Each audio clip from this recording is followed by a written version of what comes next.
At 5:47 local time on a freezing morning in late December 2025, a 73-ton M1A1 Abrams, the most expensive piece of American armor currently sitting on Ukrainian soil, idles at the staging point behind a tree line 2 kilometers south of Pokrovsk's industrial zone. Its 1,500 horsepower Honeywell gas turbine drinks JP-8 jet fuel at a rate that would bankrupt a small airline.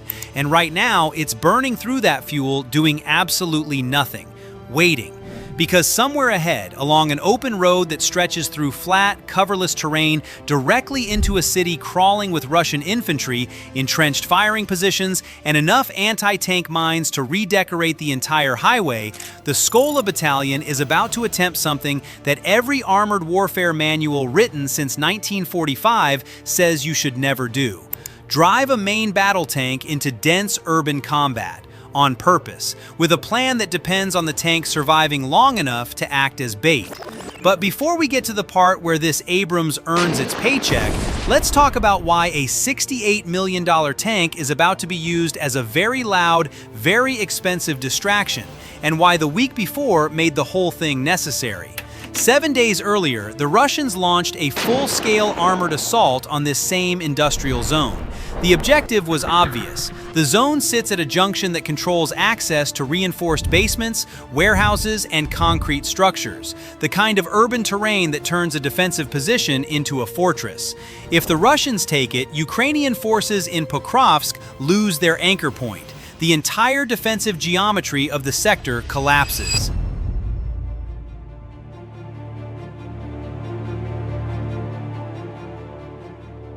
The Russian column came in heavy, tanks and APCs rolling along the road next to the tree line, infantry riding on top of the armor like it was 1943.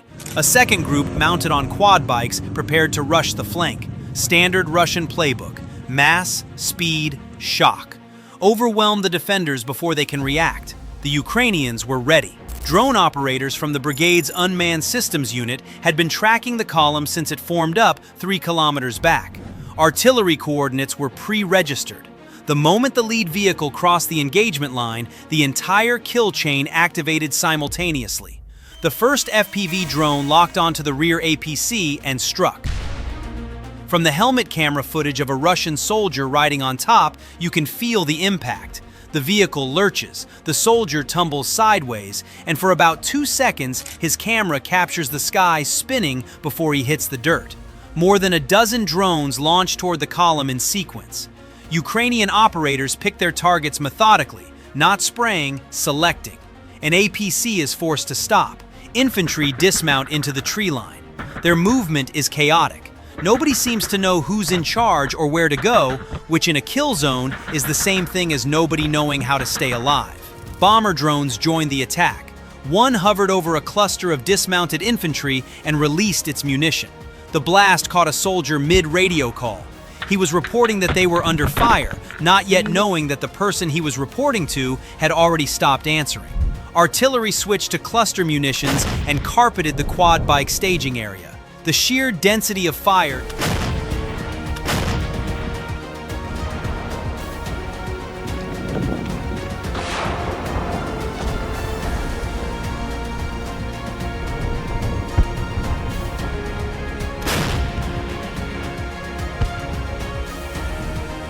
turned motorcycles and quad bikes into scrap metal and their riders into statistics. Follow-up drones finished the immobilized armor, a tank. 2 APCs.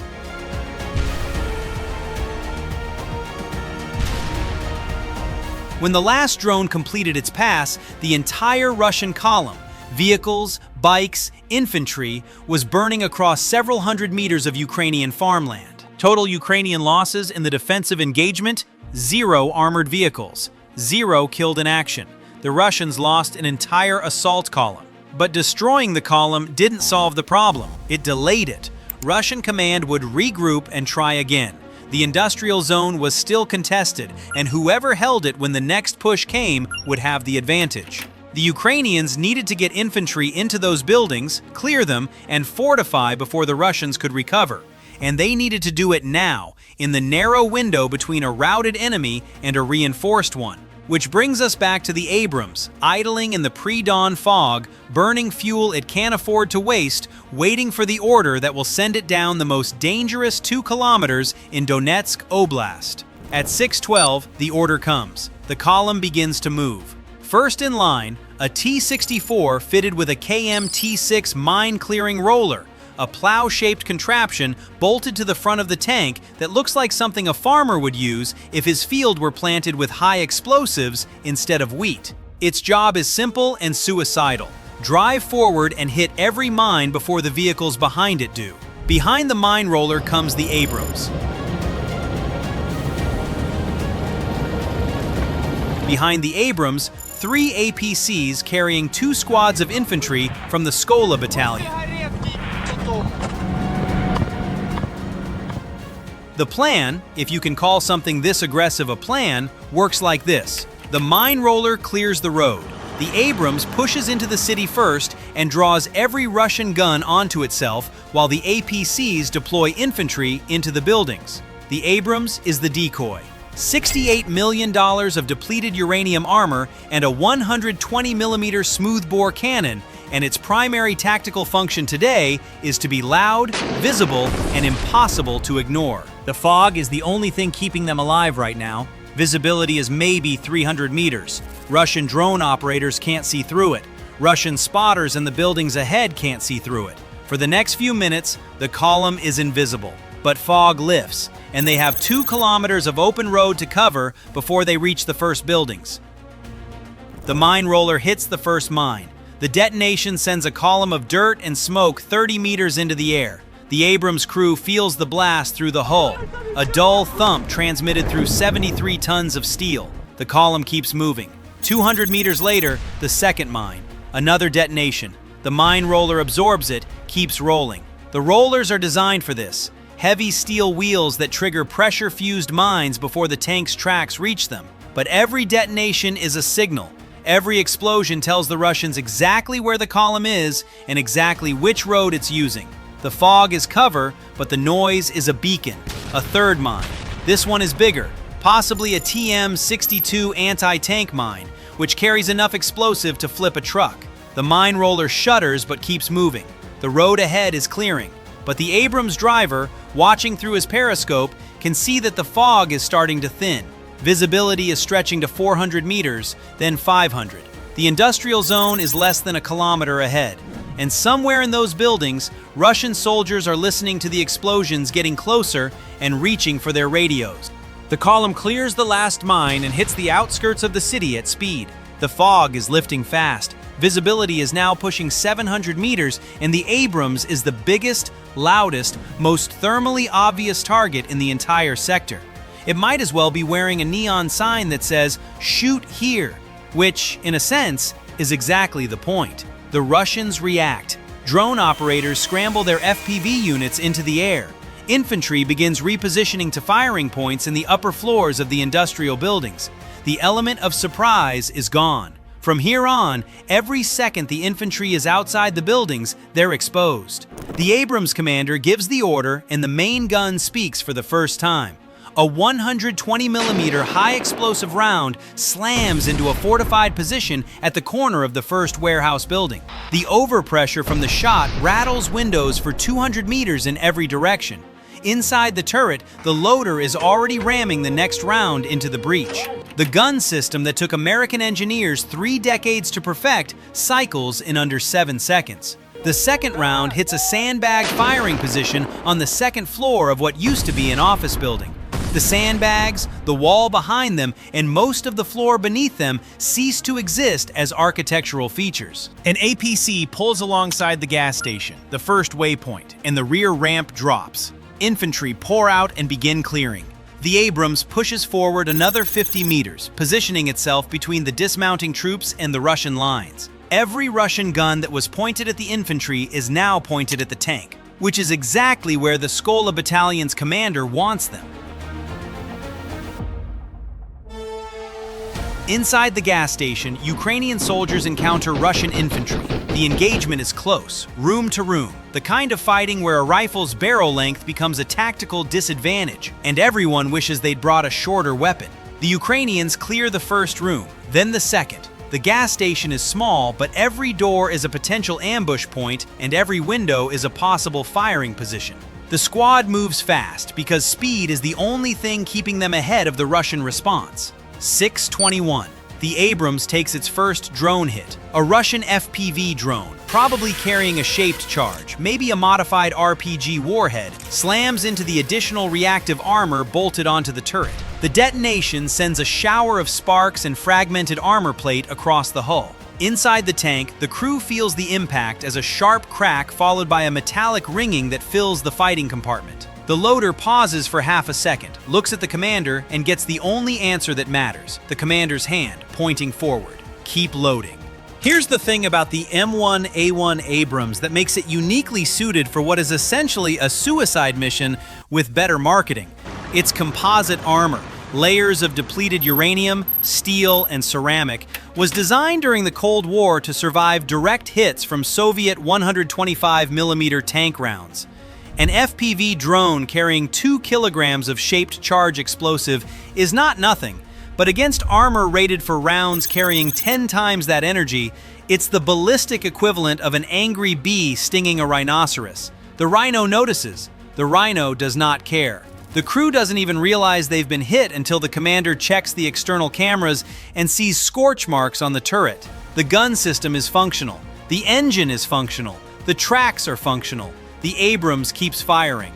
6:22. Reconnaissance drones spot Russian soldiers repositioning.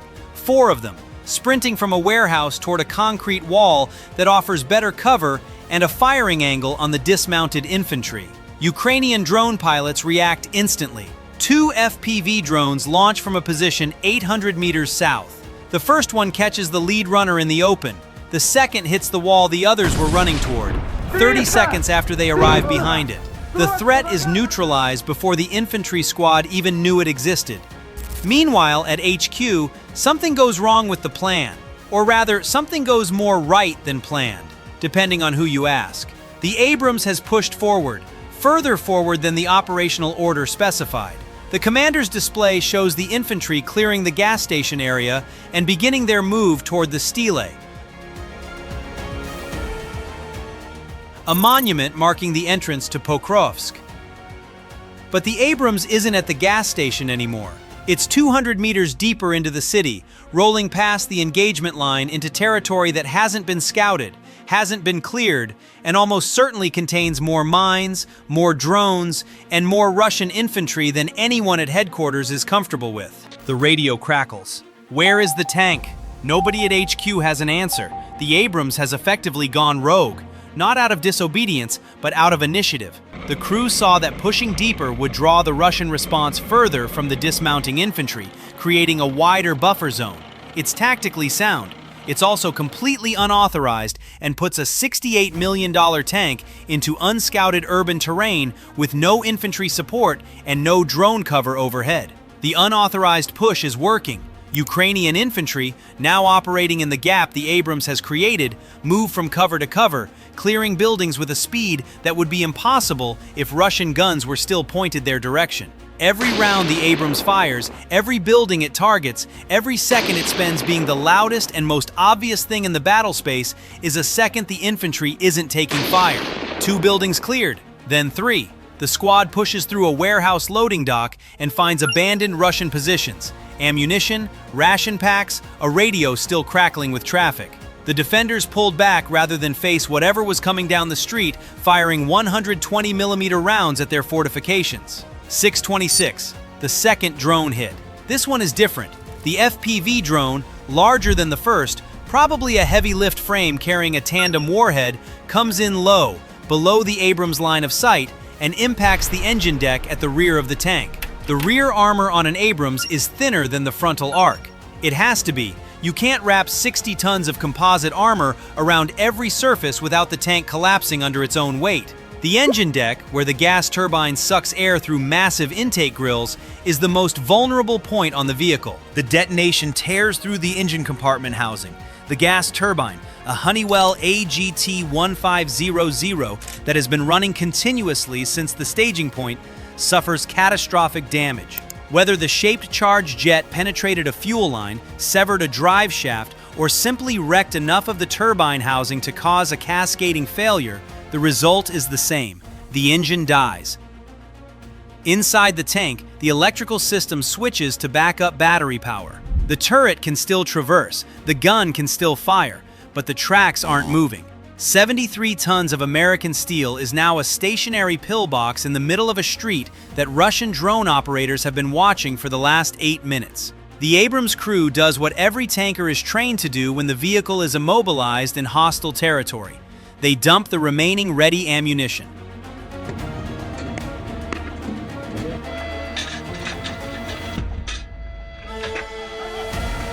The 120mm gun fires 3 more rounds in rapid succession, high explosive, into every visible Russian position within the turret's arc of rotation. Each round buys the infantry another few seconds of suppression.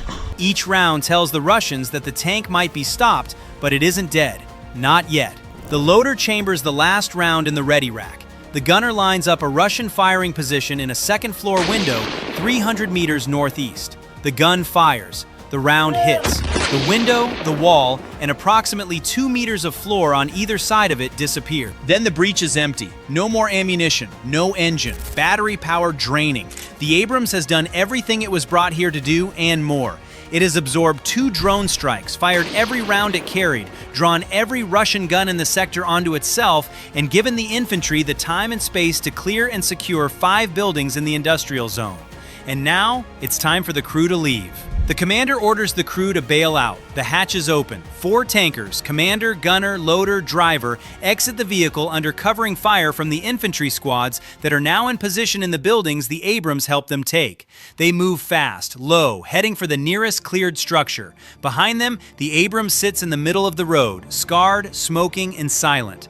Russian drone operators are already queuing up to tear it apart for propaganda footage. They'll get their shots, they'll post the video with triumphant captions about destroying American wonder weapons. What they won't mention is what the Abrams bought while it was dying.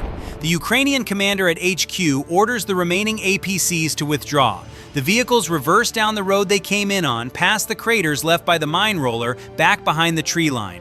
Mission complete. The industrial zone, 5 cleared buildings, reinforced basements, concrete walls that can stop fragmentation, is now in Ukrainian hands.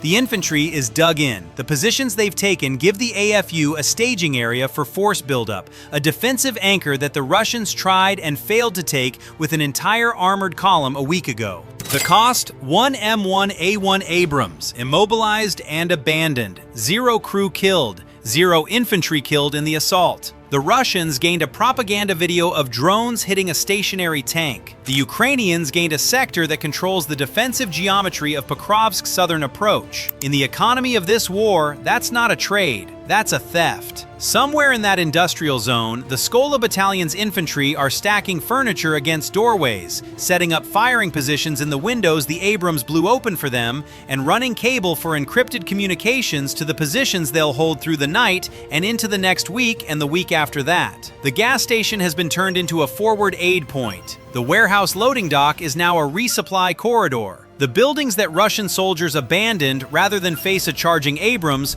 are being converted into the exact kind of fortified urban positions that make recapture a nightmare. And somewhere in a Russian command post, someone is explaining to their superior how a single American tank, one that they destroyed, they have the video to prove it, somehow turned an industrial zone they were about to capture into a fortress they'll now bleed against for months. The Abrams was built in Lima, Ohio, to fight Soviet tank divisions on the plains of Central Europe. It was designed to kill other tanks at 2 kilometers in open terrain, not to brawl through mined urban streets acting as a human shield for dismounted infantry. But wars don't care what weapons were designed for. Wars care about what works. And on a foggy morning in late December 2025, one Abrams crew drove their tank down an open road, through a minefield, into a city full of people trying to kill them, absorbed everything the Russians threw at it, fired every round they had, and gave their infantry the 10 minutes they needed to change the battle for Pokrovsk. The tank is gone. The ground it paid for isn't going anywhere. Bye for now.